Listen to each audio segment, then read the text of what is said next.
first question up. What made you decide to start making games?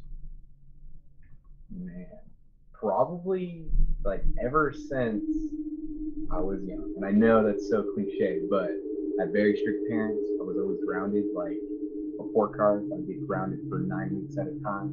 And I would do nothing but go in the backyard and just pace around and daydream about games. Probably because of World of Warcraft, because that was the big game that was out in the year, and I was really into it and super addicted, just like everybody was for the first couple of years, especially being that young. But it fueled my inspiration for just game development. Like I said, I just go in my backyard outside and pace around and daydream about games until the moon or the sunset.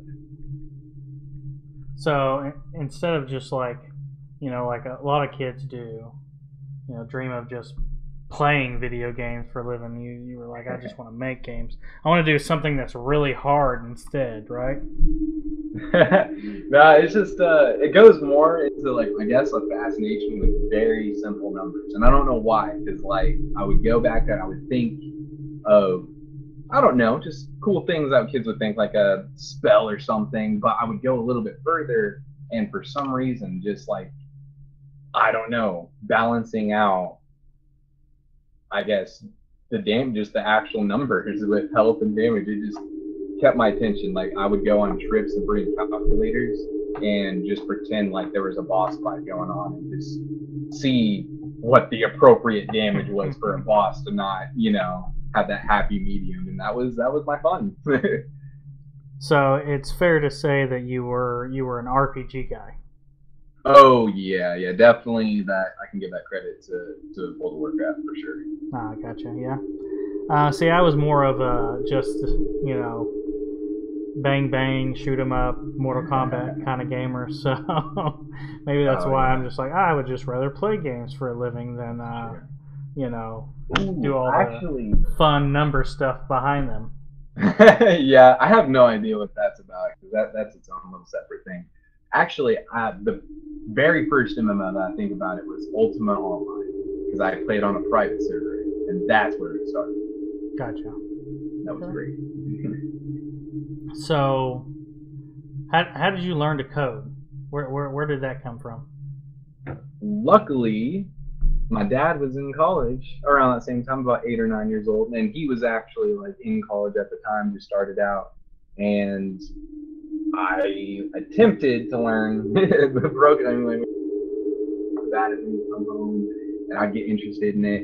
And I actually made it through the first like chapter or two. It was very basic, but I learned the pretty much the foundation for coding. I mean, not to a great extent, but that's the initial. I got super into it, and I mean, it kind of stayed for a little bit. And for a while, I really didn't want to do anything for it. I kind of dropped it, but I think it was just that first kind of exposure to it that really kind of set the seed in. Nice. All right. So, what's your favorite game? Oh man, that is such a hard one. In this case, World of Warcraft, obviously, because I Okay. not only did I play that game for about 10 years, which I've never That done with any other game in my that's longer than most marriages. You know that, right? life. I've never thought about it like that, but yeah, that's sadly true. But no, actually, in the game time, you can put in a console command that'll let you know your actual play time, like on the computer, not like the character's been, alive, but actually logged in. And me and my friends thought it was cool to go through all of them and, just add up all the characters' times and see what it'd go to. And found out that I had a little bit shy over a whole year of gameplay in that game. Man, And that's just on the computer, eyes glued to the screen, looking at pixels. that's crazy. Yep. That's a long time to dedicate to one thing for sure. Oh, I know. And not I just a know. game, just one thing in general. Exactly. It makes you think a lot, and it makes me really sad sometimes. But luckily, the career path that I'm working towards is, working with that, and it's not a complete waste of time. So, what's your guilty pleasure game? Ooh, let me think.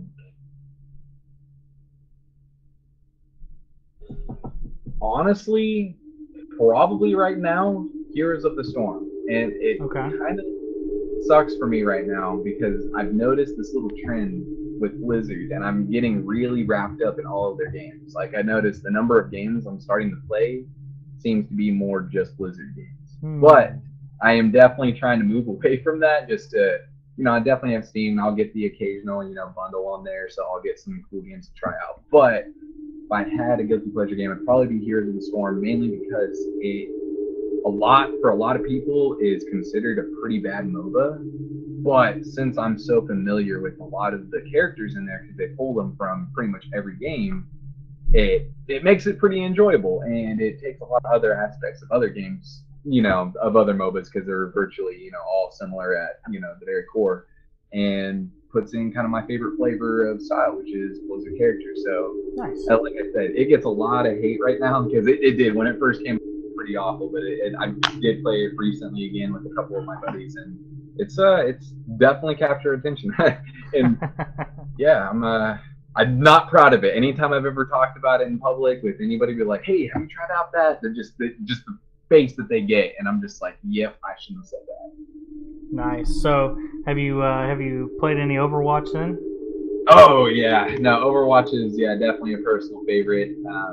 It's a great game. It's a great game. I don't know what else to say about it. I haven't played it much. I played the beta. I enjoyed it, but I play so many games. It's hard to fit in some of the games that I'm like I would spend a lot of time with. Exactly. And I would get really addicted to. So sometimes I just don't get them for that reason. So I mean, well, that also crazy. With Overwatch, that's one of the actually big perks I like about Overwatch, is because I'm in the same time crunch. Like, that's why I kind of like Heroes of the Storm is very difficult to play like most days, because MOBAs typically can be anywhere from 10 to 20 minutes to just a straight hour for one game. Yeah. Whereas Overwatch, literally most games take about 5 minutes, maybe 10 minutes if it's like really intense. But like it's very fast paced. Like, you can crunch out, in a break's worth of time, like multiple games, and feel like you got a bunch done. Yeah, so my addiction right now is, and it probably for over a year it's been this way, going on 2 years, would have to be Rocket League. Oh man, Rocket League. I am so addicted to Rocket League, it's not even funny. That's why I haven't played half the games that I've bought, or beat half the games that I've bought. And then my other one that I'm stuck on as well is Unreal. So they have that new, right now it's free to play. It's like in pre-alpha, where the developers and the community are working together to build the game. But I had very fond memories of Unreal back in the day. So when I got my gaming PC, that was one of the first things I did was download the pre-alpha, and I've been just playing the heck out of it. That's interesting. Surprisingly, especially for using Unreal products, I've never played the game, but I just recently tried Rocket League, and it blew my mind. That game is very addicting. Like, yeah. Like I can't even explain. Like, I didn't think it was gonna be anything like that. And just the first couple matches and just like a quick play game, I was just like, oh man, this is what this game is. Yeah, I mean, the first time I played it, I picked it up for free on PlayStation Network. Oh, nice. And I figured, it's just a free game. Right when it first came out, it was free on PlayStation Network as PlayStation Plus. And I was like, I'll give it a shot. I think I heard somebody in E3 that year kind of talk about it. And I was like, I'll give it a shot. Whatever. It's just a free game. So it was like 11 at night. I decided to play it. Next thing I remember, it's like 4 in the morning, and I'm like, what the heck just happened? And I just literally just binge played it until 4 in the morning. My wife comes in the living room, and she's like, what are you doing? I'm like, Rocket League. She's like, what is that? I'm like, don't worry about it. So I've been kind of addicted to it ever since then. But so tell us about this game. Tell us about Bedtime Story. Okay. So the Bedtime Story is based on a young boy who, mom puts him to sleep, everything's normal, has his teddy bear, he's going to sleep. But the boogeyman tries and gets him at night. And in a way to lure him from, his bed, he steals his teddy bear. And that's where everything kind of starts. So you wake up, dizzy, nothing's really kind of making sense at first, and starts off, with chalkboard writing and leads you from there. Open house Gotcha. completely, and pretty much just trying to get your teddy back so you can, get a good night's rest. Okay. Okay. So what inspired you to make this specific game? Well, I've always been a personal fan of any indie horror games. I know, especially like kind of, it was a little bit before the Slenderman phase kind of came out and got really popular, but I think it was what was it called? I can't remember the specific name right now, but there's a lot of these specific types of games that are deal with Kind of like the Five Nights at Freddy's style, or in a way, it's like CPC. I don't know. They're pretty much like these aliens, or not really aliens, but unknown kind of monsters, supernatural, whatever, that they keep them, locked up. And each one has a different serial name that has their own backstory, and it's typically pretty creepy. A lot of shows have actually been based off of these, but I got to play some of these pretty much like fan-made game version of these. And given in their state, they're not like the best games ever, especially, but they're really creepy, and they always have these really weird mechanics, like, oh, you have to watch, the weird ghost thing, or if you take your eyes off it's going to kill you. And I don't know, just each one has their own little niche, and it's all like really interesting to see what the developers do with it. But me and my friends would try and scour the internet for these little indie games that were just hidden across the internet, and like, you'd be surprised, there's some very frightening ones that super simple. When you look at the staircase game, that's a personal classic, and I don't know, it's just something about those of getting that adrenaline, the fear. It's just all fun. I know it's super scary, especially when you're locked in on the computer, but it kind of all started with that, just doing that. And I was like, man, I really want to make an indie horror game, just to have one, to get my take on what I would think I would do with one, since I've played so many. okay, that's and I never really. I take that back. I was gonna say I never really liked horror games so much, but there's a caveat to that, because I played the heck out of Resident Evil back in the day. Played the heck out of Resident Evil 2, and I have a fondness for. I don't know if you've seen Until Dawn. That one was a good one, and then also Until Dawn: Rush of Blood is one for the PlayStation VR. That's a heck of a lot of fun. But one of the things that I like about, and I don't know if you've watched, I'm pretty sure you have, the videos I made of your game on YouTube playing it. I'm not very good at it yet, but one of the things that I like about your game is there's no hand holding whatsoever. You pretty much got to figure everything out for yourself, which for some people is frustrating. For other people, it's it's kind of like the old days of gaming where nothing was handed to you.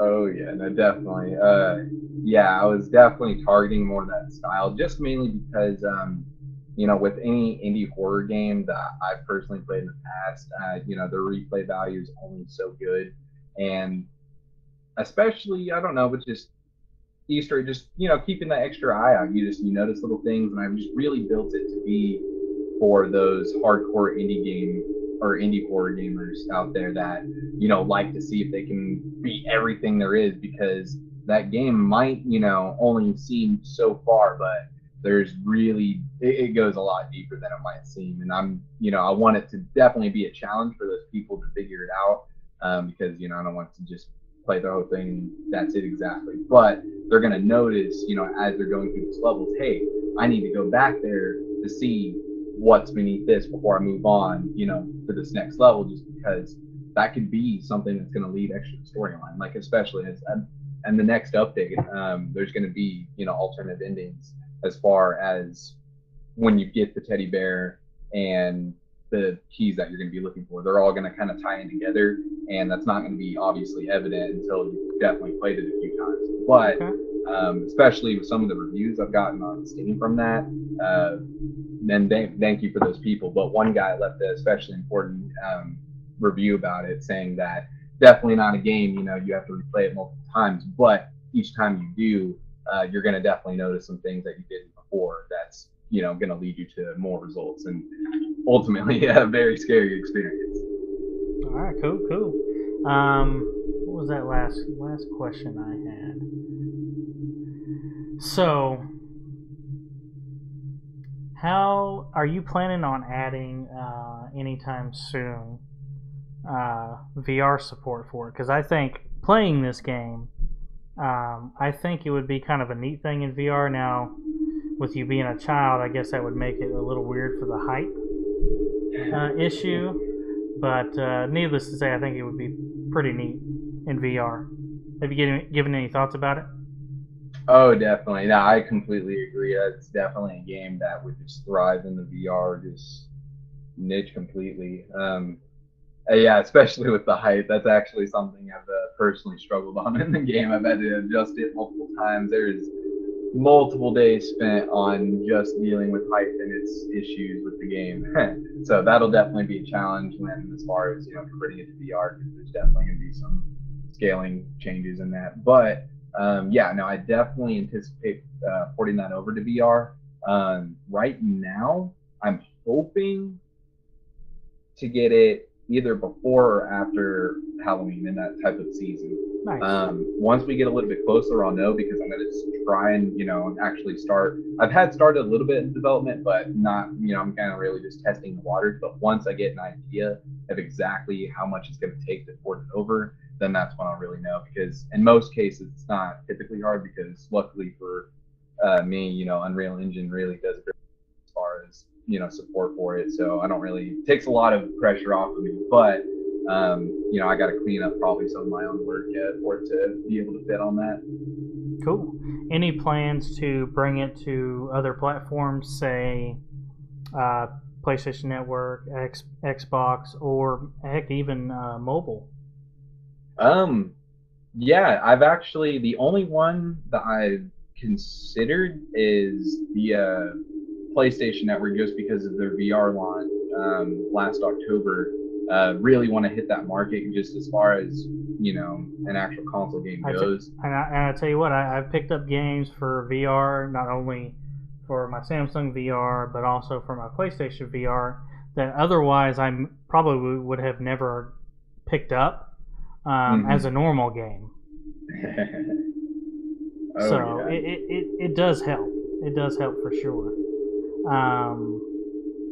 I don't know, and I bring up mobile just because I think you could probably, if you toned it down a little bit, could probably get it into mobile. And with the pricing structure that you have for it, it might be something to kind of float out there. But I don't know how hard it would be coding wise for you to get it on Android or Apple. And that's actually something I've heavily considered, because as far as getting over to a PlayStation VR, that wouldn't be super hard. Yeah, the architecture is really similar. Exactly, yeah, because the hardest part about converting things to VR is really the spacing, and it's just the graphics wise, you have to tone it down a lot. Just polygons, really everything, particle effects, everything has to run at a pretty reasonable amount of space, and especially putting it, in mobile hands, that's definitely the hardest challenge, because not only VR has to be better at that, but you're kind of double stacking with mobile. So that one, I'm definitely going to try, but can give no guarantees, because mobile is the only one I'm a little shaky on, just because I think even if I were to get it to VR, the style, really just the base, the foundation of what it's built on with Unreal Engine may be too heavy. But I don't know. Phones are getting pretty crazy now. I mean, I've already seen some phones that have 4 gigs of RAM in there, so who knows? Yeah. I mean, it's like my S8 Plus, dude. That the new Snapdragon 835 is a beast.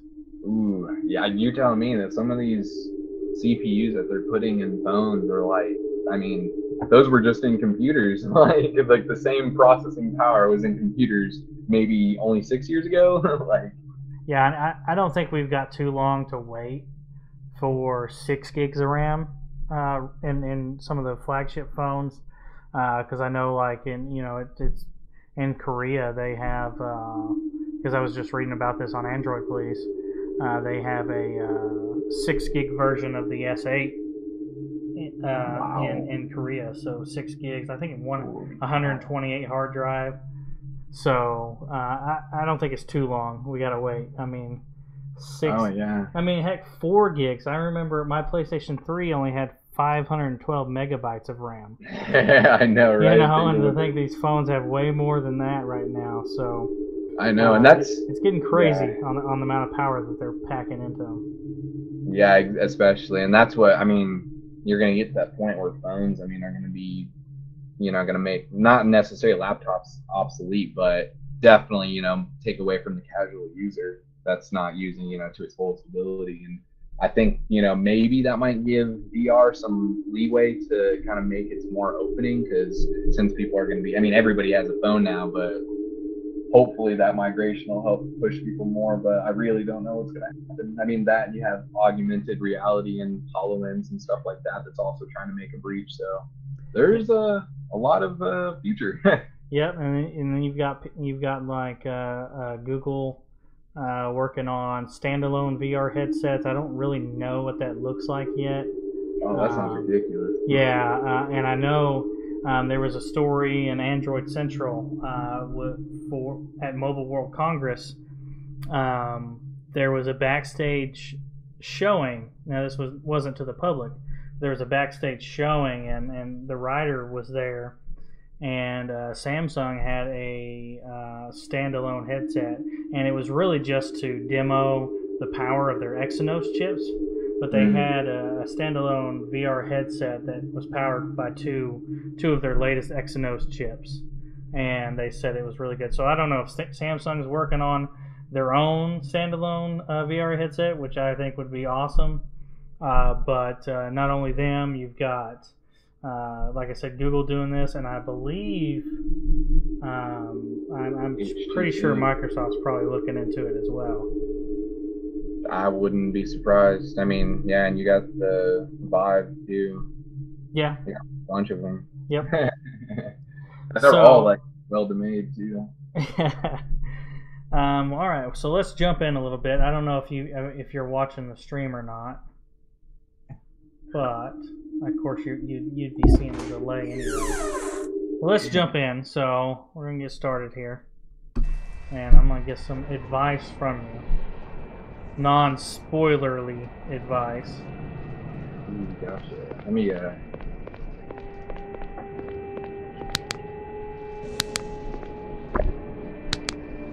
So straight from the guy who made it. What's your number one advice that you're willing to give out to somebody that picks up your game for the first time?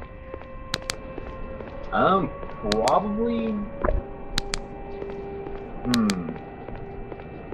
I know you want to keep all of this under wraps, so. Yeah, I'm thinking, because I've watched a lot of people play, and it's always different. I've always I just never know what to expect. Everybody does their own little way, and I'm like, oh dang. But probably to really listen, but to just be aware of your surroundings. Like anything, like doors opening, that's a clue. Sound especially, because that's what half of the event is built off of. It's very important. Just really like any little stuff like that, because even like the the messages that appears on the chalkboard in the very beginning, all those definitely have some meaning to it that is going to help you out in some way or another. So really just observant, because you are there's a bunch of stuff there that'll be surprising for you. So how many different levels per se are in? All in all, there is a total of 4, but most people are only going to see 3. Okay, I gotcha.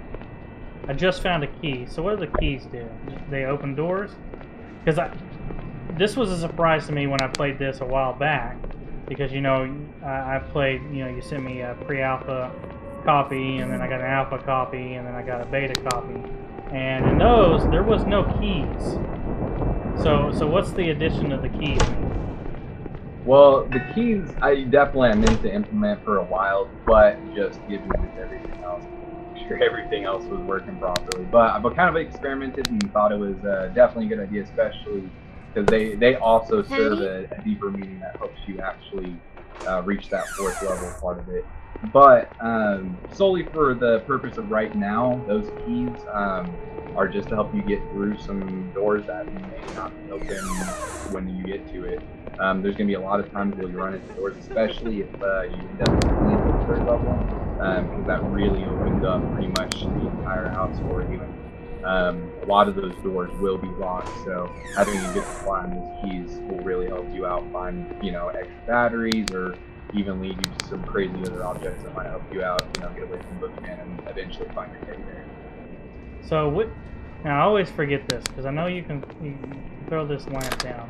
Dang it, I need a silver key. What button is that? I always forget. Oh, Jesus Christ! Damn it. No.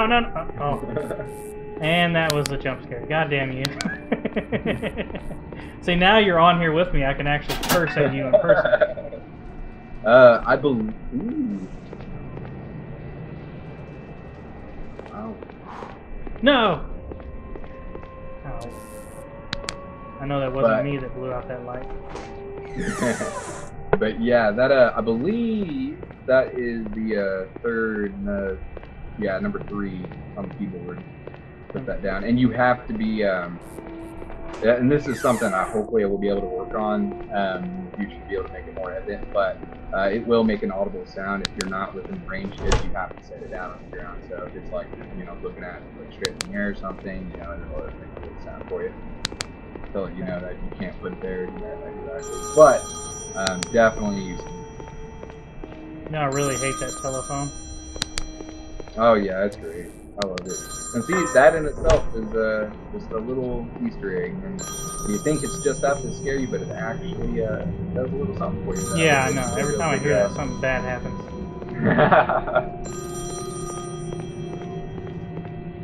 But I'm really hoping on a mechanic later in an update. I'm still working out some bugs. Essentially, you'll be walking down a hallway, and you'll pretty much walk down the same hallway. It'll kind of put you in this loop that you won't be able to really suspect, and then it'll kind of spit you out into just a random part of the house. But it's going to do it in such a way that, you know, you're going to be in full control of it all, so you're going to come straight through it. So what's the different color on the batteries? Or is that something you want to keep secret? Nah, I think it's pretty obvious for the at least the yellow and the red, but the yellow one obviously just increases the life on that for you, and you know, pretty good, especially when you're about to run out of battery and just pop it in there.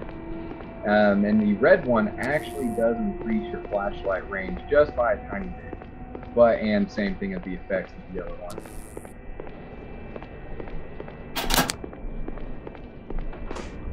And everything, you know, in here as far as batteries and the speed, all, you know, randomly generated, so definitely not going to be able to go through that at the same time and expect them to replace it. Yeah, I did notice that the keys were in different places, and I was like, damn you, Brandon. Oh, God. Ah! Oh, man. Oh, damn. I wish I could have heard that. Did something happen? Oh, man. You're about to see if you're watching the stream. Woo! Oh. God damn it. Oh, I wasn't expecting that. I thought something just like loud happened. I was just watching. Like, what? That was a good one. I think I peed a little bit on that one. Got the map, got the clues, not a fucking thing to lose, so I choose to pursue what we wish for. Any chance, circumstance, when I can't rep my band, I'm with you, just so maybe we can get mo. So you say you the man, put the people in the stands, understand I can rap this for a pastime. Say a line, not the mind, check the sign, I'll be fine, step aside, but